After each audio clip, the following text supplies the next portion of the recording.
कितना टाइम आती है? 24 घंटा। हाँ, बिजली कितना टाइम आती है? 24 घंटा बिजली रहती है बिजली। कितना घंटा आती है? अरे 24 घंटा, 48 घंटा, 108 घंटा, कितना घंटा आती है? 2 घंटा, 1 घंटा, 24 घंटा 24 घंटा ना, दिन भर लाइन रहना। बिजली रहती है। इससे पहले कितना टाइम रहती थी? बहुत कम रहती थी। हाँ, कितना टाइम रहती थी? अरे भैया, बिजली पहले तो बहुत कम रहती थी, लेकिन आज तो बहुत ज्यादा रह रही है। अरे रात में रास्ता चलते चलते आदमी थक जाता है, 10 मिनट बैठ जाता है। हाँ। अगर 10 मिनट तो सुस्ताएगा नहीं, ट्रांसफार्मर भम से बोल जाएगा, तो थोड़ा सा 10 मिनट के लिए तो 60 होना भी तो जरूरी है। हाँ। लेकिन बनारस का विकास और सब कुछ बहुत अच्छा हुआ है, और जो भी माहौल हुआ है अच्छा हुआ है। आपको लगता है मोदी कैसा नेता लगता है आपको? हमने ही अपने हाथों से फार्म बहुत भरवाया है आवास का, और करीब करीब 300-350 लोगों का पास हुआ है। आवास, पीएम आवास योजना। हाँ, क्या नाम है आपका? हमारा नाम कैसर सायरा है। अच्छा। और हमने अपने ही यहाँ कैंप लगवाया, और 300-350 लोगों का सरैया से लेकर जलालीपुरा पर। पीएम आवास योजना में कितनों का घर बना है यहाँ पे? क्या बात है चाचा, घर बनाया। कुरान ख्वानी करवाई कि नहीं करवाई? हाँ है? सब हुआ। सब हुआ है। कैसा है मकान, कैसा है आपका? ठीक है। मकान कैसा है आपका? ठीक है, 1 तल्ला है, 2 तल्ला। हाँ? हाँ। मकान पसंद आया आपको? हाँ। वो तो बात आप हमको बताए नहीं। नहीं है? है तो वो तो चुपचाप आप। हुआ क्या, तो विकास तो हुआ है, लेकिन महंगाई। अरे भाई, घर पे छत आ गई मियाँ आपके, तो आपने बताया ही नहीं मुझे। नहीं तो हमसे इतनी बड़ी बात होगी, बताई नहीं पूछा आपने। नहीं तो हमने बताया नहीं। तो हमने तो ये भी ना पूछा कि बुनकरों की समस्या क्या है, पर आपने बताई कि नहीं बताई? बुनकरों की समस्या है, बहुत परेशान है बुनकर। बुनकर बड़े परेशान हैं। आपका नाम क्या है सर? सुलेमान। सुलेमान भाई, कितना उम्र होगी आपकी? 60 के लगभग। 60 के लगभग? लगते तो नहीं है आप। भाई ऊपर वाले की मर्जी है। क्या करते हैं आप? भी बुनकर हैं? नहीं, हम कुछ नहीं करते हैं, घर पर कुछ नहीं करते हैं। बैठे हैं, बच्चों काम कर रहे हैं, हम खा रहे हैं। अरे वाह, मतलब बच्चों को आपने इतना पढ़ा लिखा लिया है। पढ़े लिखे हैं कि नहीं वो? पढ़े लिखे भी हैं, काम कर रहे हैं अपना। अच्छा, क्या काम करते हैं? सैलून का काम करवाते हैं। अच्छा। हाँ। हाँ, सैलून है आपका? जी। इसीलिए इतना बढ़िया हेयर कट है आपका। चलिए भाई। अच्छा बताइए, प्रधानमंत्री नरेंद्र मोदी की काशी वासियों ने उनको चुना है। आपका उनसे कैसा रिश्ता है? बहुत अच्छा रिश्ता है। जिसको छत नहीं थी, छत हो गया। जो ढंग से चलने लायक नहीं तो चलने लायक संभर गए। और हम संभरे न संभरे हमारी मर्जी। वो तो भाई संभाल रहे हैं, हम न संभरे तो हमारी खता है। उनका कोई दोष नहीं है, जो कर रहे हैं बहुत अच्छा है। अच्छा, अब अगर प्रधानमंत्री की जगह कोई और चेहरा यहाँ पर रखा जाए भारतीय जनता पार्टी की तरफ से, तो अपने प्राइम मिनिस्टर से यही गुजारिश है, दरखास्त करते हैं कि वो बुनकर पे ध्यान दें।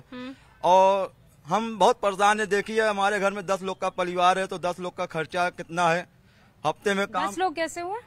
अरे माँ बाप को लेकर, भाई बहन को लेकर 10 लोग हुए कि नहीं हुए? तो माँ हुई 1, बाप हुए 1, बाकी 8 बच्चे। हाँ, तो खर्चा ये बच्चों वाली क्या समस्या है? मतलब इतने बच्चे काहे? हाँ, अरे हमारे दो परिवार में 8-8 बच्चे काहे? सुनिए हमारी, ठीक है, आपकी बात बिल्कुल सही है। आप 1 बच्चे पैदा करो चाहे 10 बच्चे पैदा करो, खर्चा तो हमें नहीं चलाना है। तो वही हुई ना, 1 किलो 8 बच्चों में डालोगे, 1 किलो की जो खर्चा होगी वो 8 किलो चावल का खर्चा हो जाएगा। आप बुनकर पे ध्यान दीजिए। हम बोले ना कि आप 1 बच्चे पैदा करो या 10 बच्चे पैदा, हमारे इस्लाम में है, हम पैदा करते हैं। हमारा इतना गट के इस्लाम। अरे तो अभी फिर शिकायत क्या कर रहे हैं? अभी हमारा खर्चा बुनकर पे कोई तवज्जो ही नहीं है, हम लोग परेशान। बुनकर की बात तो मैं समझ गई, मैं तो परिवार की बात कर रही हूँ। परिवार हमारे 2 की जगह हम 2 हमारे 8 हो जाएंगे तो मुश्किल तो होगी ना भाईजान। तो मुश्किल, रोजगार बढ़ेगा तब मुश्किल न कम होगी।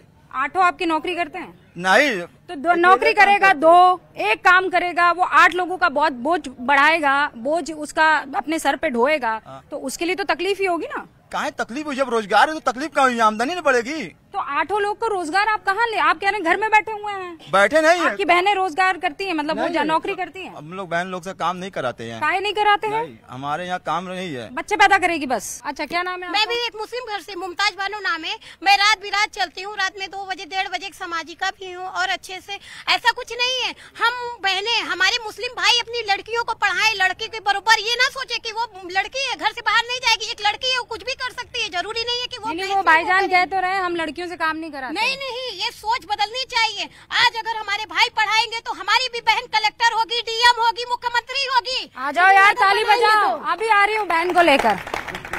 क्या बहनों से काम नहीं कराओगे? ये क्या है?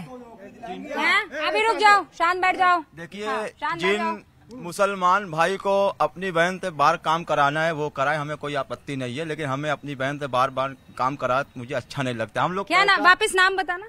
मजलूम हैदर। ओ हैदर भाई, ये यहाँ बैठे हो ना, एक औरत की वजह से बैठे हो। माँ पैदा ना करती ना तो यहाँ बैठकर ज्ञान ना दे रहे हो। बात आइए, हम बहन तो माँ और बहन तुमसे ज्यादा पावरफुल है। कोई भाई साथ देता है क्या? बताओ ना मुझे। कोई भाई साथ नहीं देता है। कौन भाई साथ देता है? बहन अगर दिक्कत में खड़ी, कौन भाई बड़ा आप बोले? मैं भी देखती हूँ, मैं पूरे जिला में घूमती हूँ, मैं पूरे जिला में घूमती हूँ। ऐसा नहीं है, पहले में अब में बहुत अंतर है। हमारे प्रधानमंत्री जी इतना कर रहे हैं महिलाओं के लिए। 3 तलाक था, कौन किया? आखिर में किए ना हमारे प्रधानमंत्री जी। 3 तलाक पे भी किए। 3 तलाक का मसला जिसके मजहब में है, उनके मजहब में, हमारे मजहब में 3 तलाक का मसला नहीं है। बात सुनिए, हमें कोई आपत्ति नहीं है। हम अपनी बहन को अपनी बहन की तरह समझते हैं, उनका पूरा करते हैं। हम लोग पैसा देते हैं, पर्सनल मसला है। हम अपनी बहन हैदर भाई का पर्सनल मसला है। हाँ, हम अपनी बहन को पैसा देते, अपनी बहन तो पैसा लेते नहीं है। हमारे इस मजहब में यही है। हमारे प्रधानमंत्री जी आत्मनिर्भर बना रहे कहते हैं। अब एक सेकंड रुको। इस्लाम किसने आगे बढ़ाया? इस्लाम रसूलुल्लाह ने। रसूलुल्लाह के बाद उनके दामाद हजरत अली अलैहिस्सलाम। अच्छा, फिर उनके बाद उनके दामाद। हाँ, शर्म नहीं आती? उनके दामाद, उनकी बेटी के मियाँ, बेटी के 2 बेटों ने, उनके नातियों ने, पोते पोती ने नहीं। इस्लाम को हुजूर सल्लल्लाहु अलैहि वसल्लम की बेटी ने आगे बढ़ाया है। फातिमा रदियल्लाहु ताला ने आगे बढ़ाया है।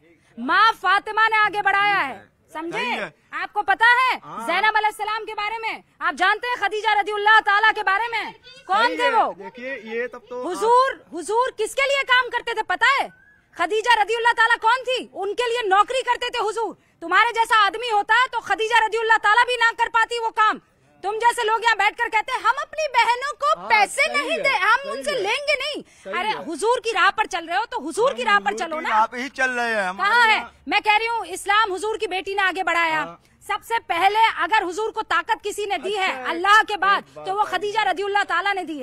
कौन होते हो तुम कमतर औरत को मारने वाले? हमें इस्लाम बता रही हैं कि राजनीति बता रही है? मैं इस्लाम अभी बता रही हूँ हैदर भाई, अभी इस्लाम बता रही हूँ क्योंकि इस्लाम पर आए हो। चलो इस्लाम पर चर्चा क्या कह रहे हैं? चलो इस्लाम पर चर्चा। बात सुनिए हमारी। हम क्या पहले इस्लाम उसके बाद राजनीति। अभी हम क्या कह रहे हैं कि ये हम अपनी बहनों से पैसा अपनी बहनों को देते हैं, अपनी बहनों से पैसा लेते हैं, इसीलिए हुजूर सल्लल्लाहु अलैहि वसल्लम खदीजा रदियल्लाहु ताला के यहाँ नौकरी करते थे। पैसा खदीजा रदियल्लाहु ताला उनको देती थी। जिन्हें अपनी बहन से बाहर काम कराना है भाई कराइए, हमें कोई आपत्ति नहीं है। आपको आपत्ति हो भी नहीं सकती। मैं आपके दिमाग को चेंज करने की कोशिश कर रही हूँ और मुद्दा सीधा साधा यह है, फोन पे बात नहीं करना बेटा। अस्सलाम वालेकुम। वालेकुम अस्सलाम। किस तरीके के हालात इस वक्त बनारस में? बनारस की हालात तो कारोबार से एकदम चौपट है। हर आदमी परेशान है इसमें। जैसे भी हो रहा है खर्चा चला रहा है। बिजली इतनी महंगी है, उससे काम भी सबका बंद है और बिजली का भाव भी बहुत ज्यादा है। पहले 75 रुपया था, आज 440 रुपया हो गया है। एक मशीन का 440 है, 75 की जगह 440 है। होता है कि कुछ परसेंट के हिसाब से बढ़ता है, 100 रुपया हो जाता है तो ठीक रहता है। इकट्ठे 440 रुपया हो गया। आप ये कह रहे हैं कि बिजली के बिल जो हैं वो कम किए जाए, उसको कहीं ना कहीं बांध दिया जाए। ठीक है, कितने लोग चाहते हैं कि बिजली के बिलों को बांध लिया जाए? ठीक है, अब मैं समझ गई। हाँ बुनकर, बस खाला बस इत्मीनान धरो। हाँ भाई, ये कह रहे हैं कि बिजली के बिल जो हैं उसको कहीं एक टैब लगा दिया जाए ताकि बुनकरों की जो समस्या है उसमें सबसे बड़ा जो अगर समस्या का योगदान है समस्या में तो वो है बिजली के बिलों का, जो बड़ी महंगी है। बिजली 24 घंटे मिल रही है, ये आप सब बात मान रहे हैं? ठीक है, अब मैं जरा आपके सांसद पर आ रही हूँ। आपकी शिकायतें दर्ज हो गई है। अब जरा मुझे सांसद से जो आप लोगों की उम्मीदें हैं या सांसद ने जिस तरीके की तब्दीलियां की है वो मैं समझना चाहती हूँ। हमारी निगाह में नहीं है, नहीं ये है? समय के हिसाब से बदलाव हो रहा है और की बात नहीं है। तो ये समय के हिसाब से बनारस में जो रोड बन गए हैं, कोई भी नेता आता है ये बदलाव तो हो ही जाता। कितने लोग ऐसा मानते हैं?